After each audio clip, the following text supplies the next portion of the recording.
et bienvenue. Alors, nous revoici et j'espère que vous êtes prêts pour un autre type de mouvement. Ça va être les mouvements circulaires uniformes, courts, MCU. Alors, qu'est-ce que c'est ces mouvements? C'est un mouvement, alors il y a un mobile qui va changer de position, mais toutes les positions permises pour ce type de mouvement, ça va être sur les circonférences d'un cercle, c'est pour ça qu'on appelle ces mouvements circulaires. Et en plus que ça, ce qu'on voit, c'est que le mouvement est uniforme. Uniforme, ça veut dire que la valeur de la vitesse va être la même. Ça veut dire que finalement, on peut considérer ce cercle comme une droite, oui, et que finalement c'est mobile, fait un mouvement MRU sur une droite, mais bon, cette droite est courbée et finalement elle s'est rejointe à elle-même. Ça nous donne quand même une facilité, on va l'utiliser. Une autre grande facilité de ce type de mouvement, c'est sa périodicité. Qu'est-ce que ça veut dire périodicité? Ben, vous voyez ici la locomotive, disons que ici c'est la Terre, prenons la Terre comme une sphère, et alors prenons un trajet autour de la Terre, disons qu'on est sur l'équateur et il n'y a pas la mer et tout ce bazar-là, et qu'on a une petite locomotive qui va faire le tour. Maintenant, si cette locomotive avance à la même vitesse, ou moins valeur de vitesse, ce qui va se passer, ben, la locomotive va faire le tour, va arriver là, premier tour fini, et puis deuxième tour, et puis troisième tour, et puis quatrième tour, et ainsi de suite. Et toujours, finalement, pour le même trajet, on aura le même temps. Et ce temps, on appelle période. Alors, période, c'est le temps que ça va prendre pour un mobile de revenir à la position initiale. Période, c'est un temps, c'est une durée, symbole grand T. Ça va aussi se mesurer en secondes dans le système international. Et comme on a dit, c'est le temps pour une révolution autour finalement d'un point central qui va être 0. Alors, avec la période qui va nous donner une continuité finalement dans ces mouvements 1 déjà vus, ok, on a une autre grandeur qui est liée à la période, c'est qu'on appelle la fréquence. Alors, la fréquence, on va la symboliser avec la lettre F. Quand on arrivera en 6e, pour un court moment, on va aussi représenter la fréquence avec la grecque lettre ni, mais ça va être pour un court moment. Alors, qu'est-ce que c'est cette fréquence? Si la période, c'est le temps pour une révolution, la fréquence va nous donner exactement l'inverse. Ça va être le nombre, finalement, de répétitions par seconde. Alors, cette fréquence, on va mesurer dans une nouvelle unité qu'on appelle le hertz, et le hertz n'est rien d'autre qu'un par seconde ou seconde moins 1. Okay? Parce que la fréquence, je répète, c'est le nombre de révolutions, de tours complets par seconde. Alors, avec la période et la fréquence, on doit quand même définir tous les autres choses qu'on avait définies pour un mouvement. Alors, on parlait de déplacement, avant, on parlait de vitesse, on parlait d'accélération, on parlait de force. Ben, le mouvement circulaire uniforme aura tout ça à la fois. Alors, pour cette première vidéo, on va définir, mais on va pas finir de définir. On va définir certaines grandeurs, on va faire un petit exercice qui va aller avec, et puis on va continuer. Alors c'est une vidéo en 2 parties parce que la matière quand même est assez grande. Et la première chose qu'on va définir pour le mouvement circulaire uniforme, c'est l'angle inscrit. Alors, regardez ce que c'est l'angle inscrit. Alors, disons que à un moment T0, notre mobile se trouve à cette position. Disons la position A. Comme le mobile va bouger, disons avec un sens de rotation contre les aiguilles de la montre, le mobile, notre petite locomotive, va se trouver ici à un endroit qui est B.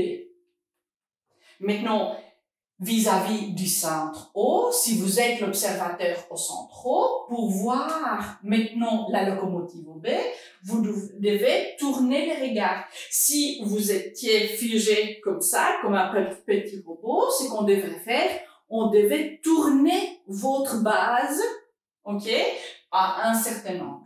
Alors, je vais faire ici la droite pour arriver et on va définir ici l'angle.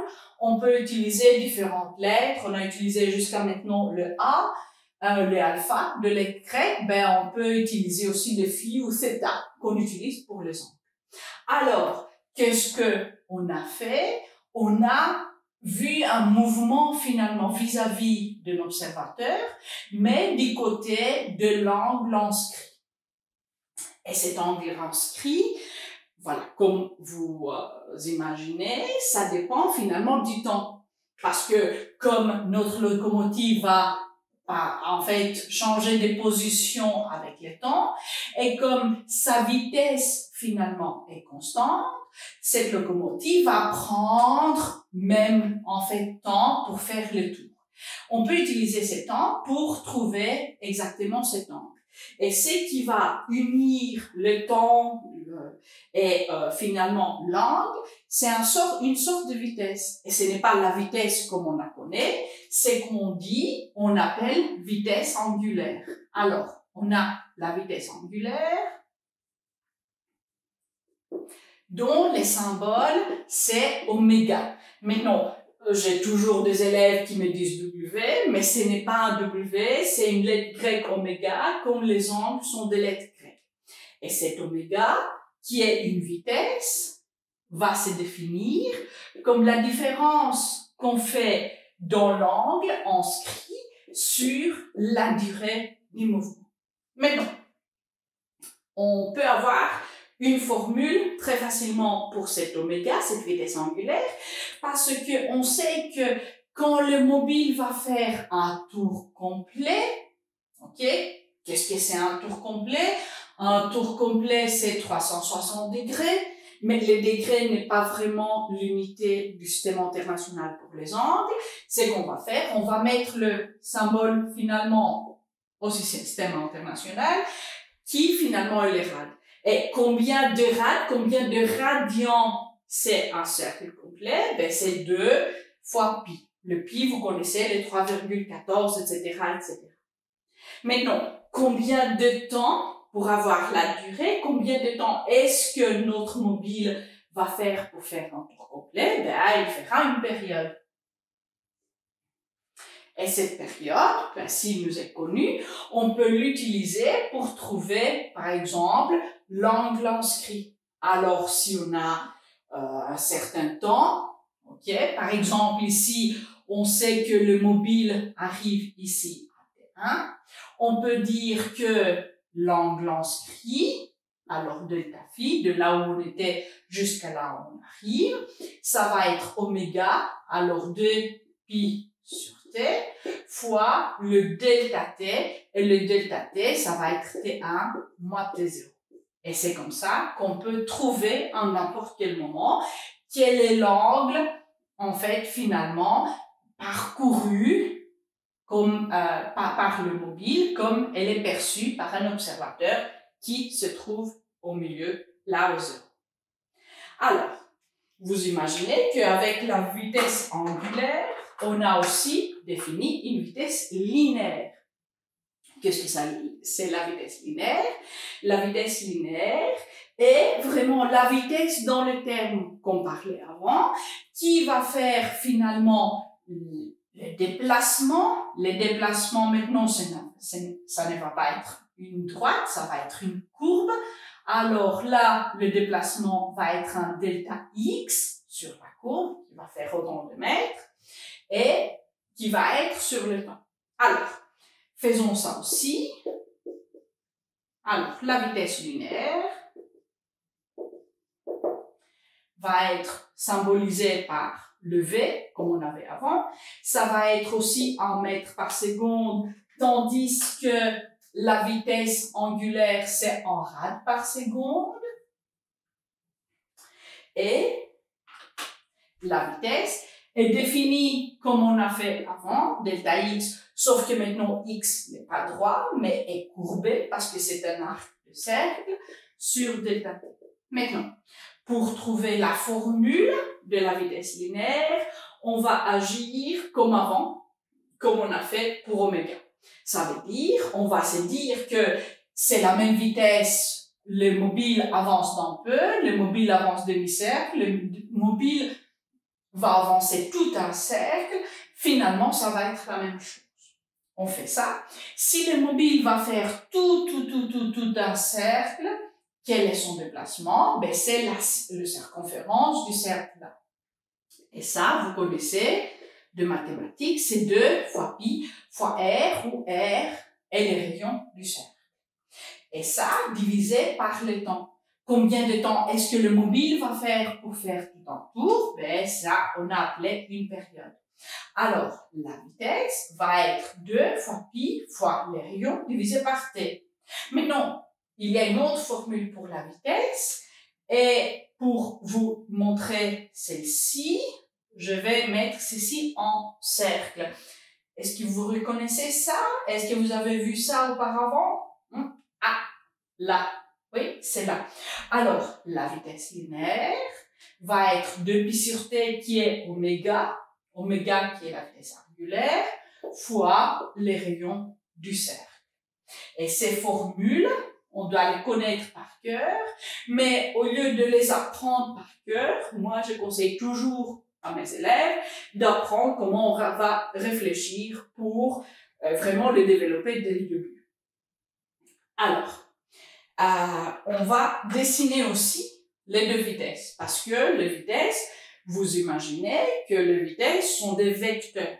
Et quand on a des vecteurs courbés, etc., comment est-ce qu'on va dessiner la chose? Alors, d'abord, oméga.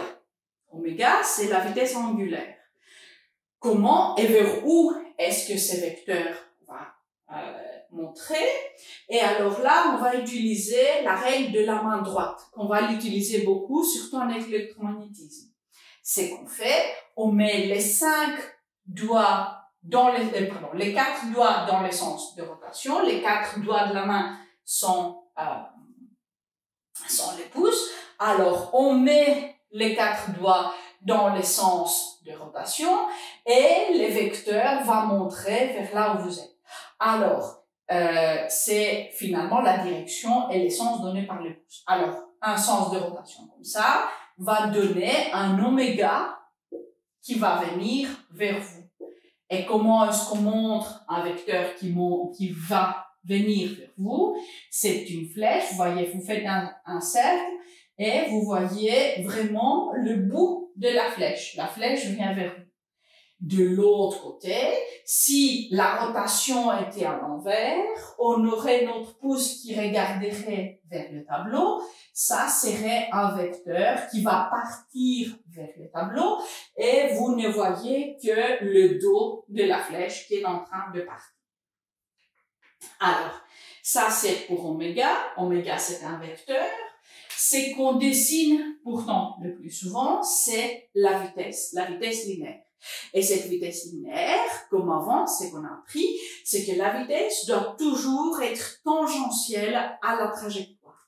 Alors, cette vitesse linéaire, ici, au A, ça va être comme ça. Alors, si je dessine le vecteur VA, ça va être comme ça. Le vecteur VB, ça va être comme ça. Disons ici une position C, ça va être comme ça. Etc., etc. Et toujours le même longueur. Je ne sais pas si je les ai dessinés de même longueur, mais ce n'est pas grave. Toujours, on a ces vecteurs de même longueur. Pourquoi? Parce que la valeur de la vitesse est la même. Alors, VA est égal VB est égal VC. Mais ce n'est pas correct si je mets les flèches. Parce que là où la grandeur du vecteur, les combien de mètres par seconde, c'est est toujours le même. Les vecteurs n'ont pas la même direction ni le même sens. Ça nous parle en fait d'une accélération. Mais je vous laisse un peu pour faire l'accélération. Je vais faire l'accélération dans la prochaine vidéo. Faisons d'abord un exercice pour travailler un tout petit peu en fait toutes ces valeurs qu'on sait. Et ça va être cet exercice à propos d'un tourne-disque. Alors, on a, disons, un tourne-disque. Vous savez, comme la vieille époque. Et ces tourne-disques, je ne sais pas si c'est peu importe. Et sur ce tourne-disque, qui tourne, voilà, d'ici le centre, on a, c'est inscrit à côté que ça fait 33 tours par minute. Disons que on a un rayon de, combien vous voulez, de 15 cm. Et c'est qu'on veut trouver, on veut trouver la vitesse angulaire, on veut trouver la vitesse linéaire d'un point qui se trouve sur la circonférence de ces cercles. Et disons qu'on a un temps, on lui donne delta t, disons que c'est 40 secondes. Et ce qu'on veut savoir, c'est finalement combien de tours ça va faire, ou faisons plutôt quel angle va être inscrit, par exemple, dans 40 secondes d'opération de ces tourne-disques. Alors, commençons par ce qui est donné. Alors, on sait que le tourne-disque va faire 33 tours par minute.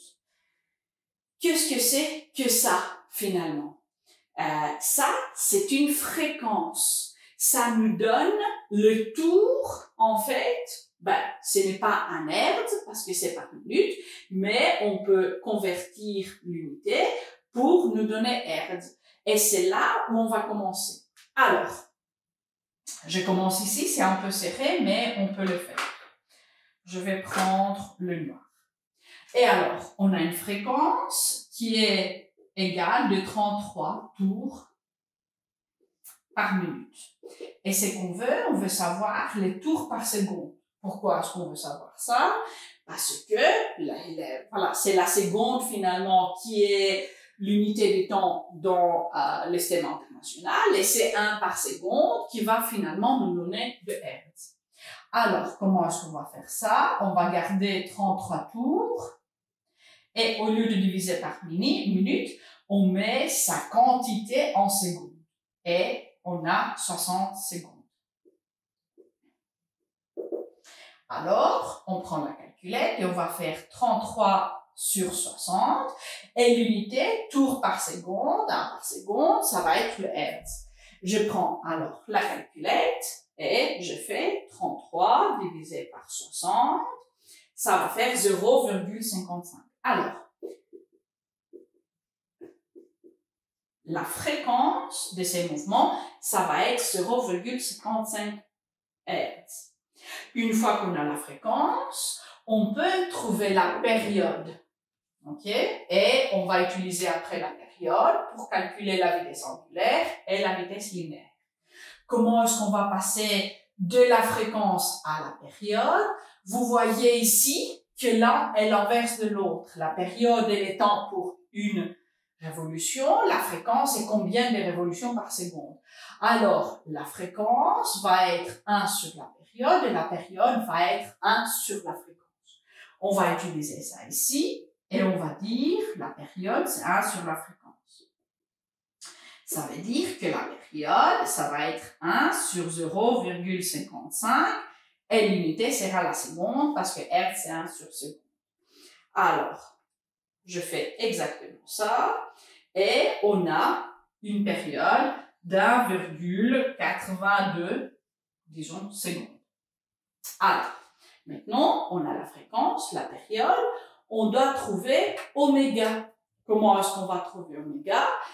On a la formule ici que la vitesse angulaire, oméga, c'est 2pi sur t. Alors, ici, je vais effacer les points d'interrogation et je vais écrire ces 2 pi sur t.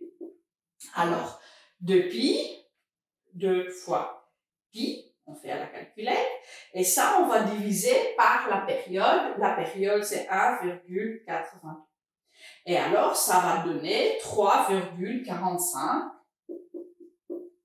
Et comme c'est la vitesse angulaire, c'est rad par seconde. Voilà. Alors, on avance au vite pour ne pas trop tarder. Et on va calculer aussi la vitesse linéaire. Qu'est-ce qu'on sait à propos, quelle formule est-ce qu'on a pour calculer la vitesse linéaire? La vitesse linéaire va être oméga fois les rayons. Alors, oméga, on a 3,45 rad par seconde et les rayons est de 15 cm. Pour avoir 2 mètres par seconde, on va utiliser ça, mais on doit d'abord les convertir en mètres, ce qui fera 0,15 mètres. Alors, on aura le 3,45 fois 0,15 et alors on voit que un point sur ces disques qui tournent va faire 0,52 mètres chaque seconde d'opération de ces disques. Okay? Alors, il nous reste qu'une seule chose, on doit trouver l'angle qui est inscrit dans 40 secondes d'opération. Comment est-ce qu'on va faire ça? Ben, on retourne sur notre formule et on voit la formule ici pour l'angle inscrit. Alors, l'angle inscrit dans ce temps va être de pi sur t qui est oméga fois le temps. Alors, delta phi, ici, j'écris, ça va être oméga fois delta t, le temps d'opération. Alors, ça va être 3,45 fois 40, qui était le temps. Et alors, dans ces temps, on aura fait 138 rad. Donc, voilà comment trouver l'angle inscrit. Maintenant, si vous n'aimez pas les radians, c'est que vous pouvez en fait pour vous-même changer, convertir les radians en degrés, mais je vais pas le faire ici parce que finalement tous ces exercices qu'on fera en mouvement circulaire, ça va être vraiment utilisant les unités dans les systèmes internationaux. Alors, je vais effacer un peu cet exercice, j'espère que vous l'avez bien noté, et je vais vous donner un petit défi pour faire à la maison, pour voir si vous savez en fait jouer avec ces formules. Alors, je vais effacer, et je vais donner un petit défi. Alors, je laisse les formules, comme ça vous les voyez toujours. Et pour ce petit défi, c'est que je vais prendre un manège. Alors, disons que on a un manège. Alors ici, en fait, c'est le truc central qui tourne. Ici, il y a les sièges sur un câble. Disons, ici, on a un siège. Et tout autour, comme il tourne avec un rayon de 3 mètres. Disons que la période que tournent ces manèges, c'est... voilà, ne faisons pas quelque chose de trop rapide, voilà, sinon les enfants vont avoir mal à l'estomac. Disons que pour faire ces 3 mètres, voilà, on fait 10 secondes. Ok, c'est vraiment un manège pour des petits enfants qui font en fait ça lentement. Ce que je vais vous demander que vous me trouviez, d'abord je vais demander que vous me donnez la fréquence en hertz, je vais demander quelle est la vitesse angulaire, je vais demander la vitesse linéaire et je vais demander l'angle inscrit disons en 14 secondes. Ok. Comme ça, on a un tour et un tout petit peu. Alors, vous savez où m'envoyer les réponses. Et moi, je vais vous laisser pour un tout petit peu parce qu'on doit retourner pour voir l'accélération et la force comme on a fait pour les autres mouvements. Pour le moment, je vous dis ciao et à très bientôt.